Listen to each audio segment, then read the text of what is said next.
What's good, y'all? You already know if you didn't know, it's showtime. What law? You know what I'm saying? Showtime SP, nobody that knows bodies. Bah! Got my man. What's good? You know, what's law? You know what I'm saying? Name self-explanatory. On this one we're going to talk about let's talk about movies. Let's actually talk about a good actor that has basically stretched across our generation and can bleed into the next generation. Mm-hmm. One of the best actors to ever do it as far as comedy. Even got some action roles in there. You know what I'm saying? Mm-hmm. None other than Eddie Murphy. We're gonna do top 8 Eddie Murphy movies. All right, I think that's reasonable, right? You know what I'm saying? He has a great body of work. Mm-hmm. So you got go ahead. Just so I guess so we'll start from number 8. Yeah. We start from the bottom. All right. So number 8 we got Boomerang. Boomerang was a good joint. Yeah. It was vital. It was needed. It was like if you look at like Harlem Nights, it was like a Harlem Nights with like a younger comedic cast. Yeah. And it was good because it was also like one of the first times you really got to see Eddie Murphy and Martin together, and they didn't have a lot until Life, Yeah. But that was like a good start with them too, and it had like Halle Berry, Robin Givens. Basically, he had a choice between Robin Givens or Halle Berry. And back then, I would have picked Robin. I'm just saying I would have picked Robin. And then I think right now I still pick Robin. I mean, Halle, she definitely still look overall, good. Tracy Ellis Ross. You know what I'm saying? But Yeah. But and then you had a couple. Boomerang was good. It also showed a light towards black excellence because if you notice their jobs, they were lawyers. They were all doing advertisement really well. agents. Yeah. Fucking Grace Jones is in that joint. Eartha Kitt. It's a lot. And that was a great Eartha Kitt killed that joint. Yes. Darling. Yeah, man. That was so Boomerang is on number 8. I know a lot of y'all might be wanting it to go be up higher on the list, but that's just where it came in on our scale. We did this together. I trust both of us together. Yes. So we did this together. A collective unit. You can trust us. Yes. Okay. All right. So what we got for number 7? Beverly Hills Cop. So number 7, we got Beverly Hills Cop. Beverly Hills Cop was really dope because we're not talking about number 3, right? Right, no. 3 was bad. 3 was Eddie Murphy in Disneyland. Yeah. Pretty much, Eddie Murphy was in Disneyland. Yeah, it was a bad joint. My man just started busting the gun right next to the pink elephants and shit. You know what I'm saying? I was like, bro, what are you doing? It's kids. It's literally kids. You got a gun and it's children. All right, but number 1. The first Beverly Hills Cop was a really solid joint. Very the good. Banana in the tailpipe. You're not gonna fall for the banana in the tailpipe. You should put more bait. You should put more flavor in your music. I'm not gonna put no banana in my tailpipe. That joint had me crying. Oh man, when he was in the front desk and at the he's like, it's a bomb. It's a bomb. All right, now I just came here. I came to deliver this. I ain't trying to kill all these white people. Classic. Yo, it was great. It was really, really good. Remember the Angry Chief? Yo. Oh man, it was a great movie. But I think that the premise was good too. They took somebody from Detroit. Something happened to his man. Out there. It was a good story too. Like they really gave Eddie Murphy good original stories to go from a main black character and to be black and not really compromise. He compromised a little in 48 Hours because that was some Nick Nolte was drawing. He was throwing around niggas. He was definitely throwing. He was drawing watermelon shit and he was just like they did address it though. I will say that they did address it. He was like all that watermelon shit ain't cool. I like that they did address it, but you out here calling niggas. But it was realistic. Facts. It was probably very realistic to the times and what was going on. But anyway. So number 7 was traded number 6. It's number 6. So what you got for number 6? Okay, number 6, I got 48 Hours. Okay, yeah. Speaking of dope, so 48 Hours was a really good buddy cop movie. I mean, me personally, it's a toss up between Beverly Hills Cop and 48 Hours. Yeah. It was because 48 Hours was his first film. It holds a lot more weight. It holds a lot more water. Yeah. And it was good. And he was really funny in that. He was hilarious. Yeah. And I'm with you, but it could go back and forth. It can go back and Beverly Hills Cop because Beverly Hills Cop was really good for what it was. Yeah. So, so number 5. Number 5. We got Nutty Professor. Okay. And that was when like I think like Eddie Murphy was really like right there. He had the whole like world. Everything like, was cooking at that time. He was good, yo. Yeah, he could have literally put out poop. And we would have went to the movies wrapped it in tinfoil. Yep. Well, he did, and it was called The Clumps 2. But anyway, I mean, The Clumps 2 was. The Nutty Professor, was called Meet Dave. Yeah, that was what that was a bad joint. That was bad. I worked at the movie theater when that came out, and I never stayed and watched it. But I was like, I want Eddie Murphy. I'd rather watch Pluto Nash. I watched Pluto Nash. I'd rather watch Pluto Nash. It's so bad. I watch Pluto Nash. That's real shit. I don't know, but you talking about but we talking about Nutty Professor. You had Jada Pinkett in it. She was that was. I haven't seen. Yes. Oh no, Nutty Professor. Yeah, I remember Jada Pinkett. Yeah, Jada Pinkett was in it. Dave Chappelle was in it. Dave Chappelle was in it. Warrington. Yep. That was like the first time you see Dave Chappelle. Owens. Yep. And then then they had the glorified roasting session. Mm-hmm. Apparently, according to Dave and Eddie, they both said the same thing, that they was going for about a good 30 minutes. They only cut what they got out of that. So can you imagine that roasting session is just sitting somewhere? Them going at each other just like, it was probably beautiful. Oh my god. Oh man. All right. Nutty Professor number 5. Nutty Professor was good. All right. So now we getting into the top 5. So number 4. Number 4 we got Harlem Nights. A lot of people have not seen this movie. Yeah, it kills me. I remember that.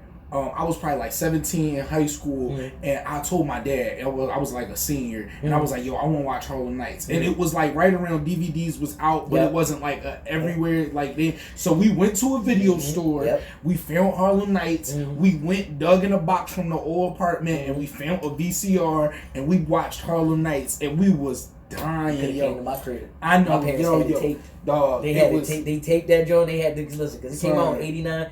Bro, like there was that cast alone. Everybody, Della Reese, Dick Gregory was in it. Robin Harris was in it. You had Charlie Murphy was in it. Yup. Red Fox. Richard Pryor. Like Eddie. Everybody. What's the name? Tommy Strong. Tommy from Martin. Tommy from Martin was in it. Sure was. The bull Miguel from Nunez. from Joanna. Yup. Yeah. They killed it. He said, "You busted my nose, man." Arsenio Hall. Oh my god. Yo, you busted my nose, man. I tried as hard as I could to fight to get this one up number 1. Yeah, it has a special place in my heart. I remember us watching this at my crib. We used to watch this joint like once a week, yo. Crying. Yo, it's like funny it was the first time watching it. He said, crying. "Stop shooting that little shit." So Harlem Nights is a personal favorite, bro. Like it's definitely. All right, so number 3, we got Coming to America. A lot of people's gonna be like, "Yo, why is it that low?" But no, I'm just telling you what is. Yeah, I get it. But, I mean, listen. Coming to America was everything, yo.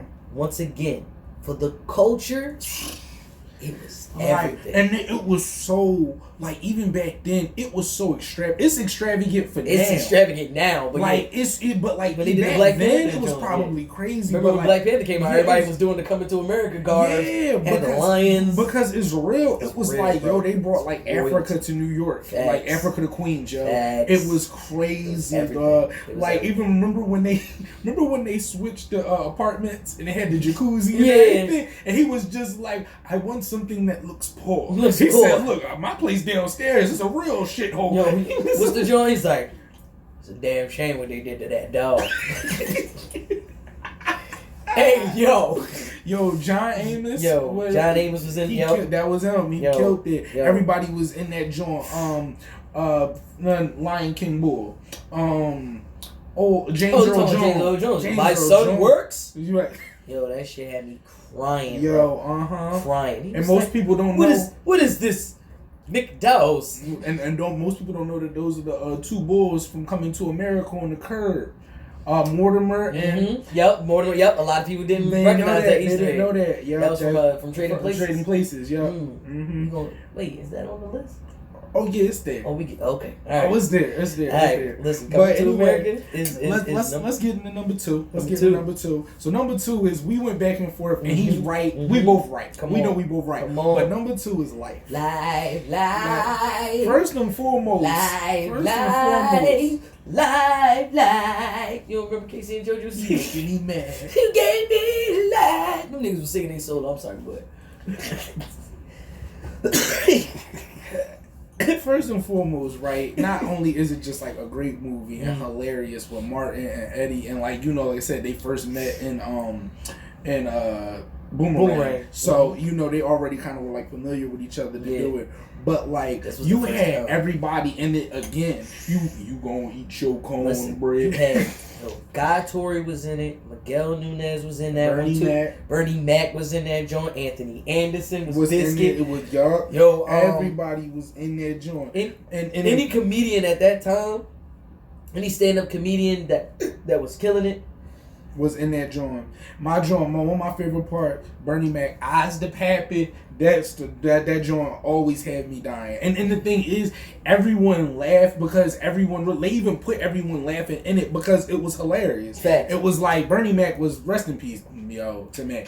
That's one of them boys. Like I miss him all the time. Every day. For real, yo. He left. Motherfucker, what? Right. He said, motherfucker, you the dog. We got to do a best of Bernie Mac joint too. We got to get. Hey man. Yeah, it's coming. It's coming. We want to do that. We old souls, so you looking for like the love of new music and the love of new comedy, and we'll talk about it. But we are old souls at the end of the day, so we like it old school, and that's why and then me and Laura was talking about how Life and Harlem Nights and why Life is a little bit higher on the list, even though they both kind of had the same premise. So it was like what can you do when you put them up against each other? Life wins for me.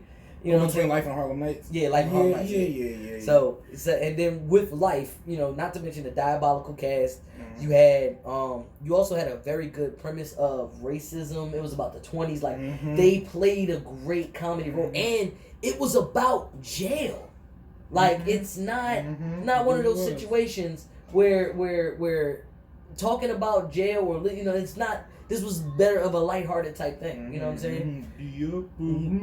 When Jesus he said, if you die before I die, I'm going to That was a good joint. Facts. So, to the number one. So what's number one, man?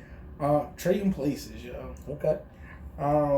And we went back and forth about Life and Trading Places being number one. Yeah, I had Life as number one. And I had Trading Places, but we compromised, But I just I personally felt like it was just it was a great storyline for something incredibly simple. Exactly. It was a great storyline. Then you got this thing where you could see the appeal to. Number one, you could see the appeal to white America. Right. You know what I'm saying? With Dan Aykroyd and everything. But it's you got white people to go see this, but the story is that even though the bet was messed up, it showed you something. Yeah. It showed you that white America can just play with you. Right, exactly. And but they can take it away at any time. But also the things that money will do. The things that money can do. B. Give me 1 more minute. In a minute.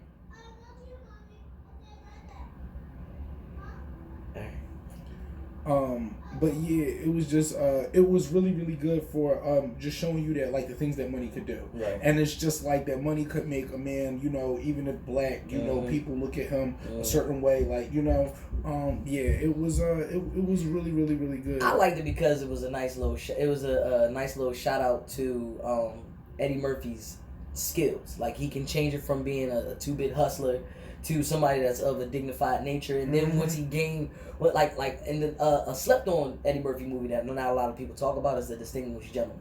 Yep, I saw that. That was when he was a politician. That joint was fire. But I mean, it's one of those movies where it was super old.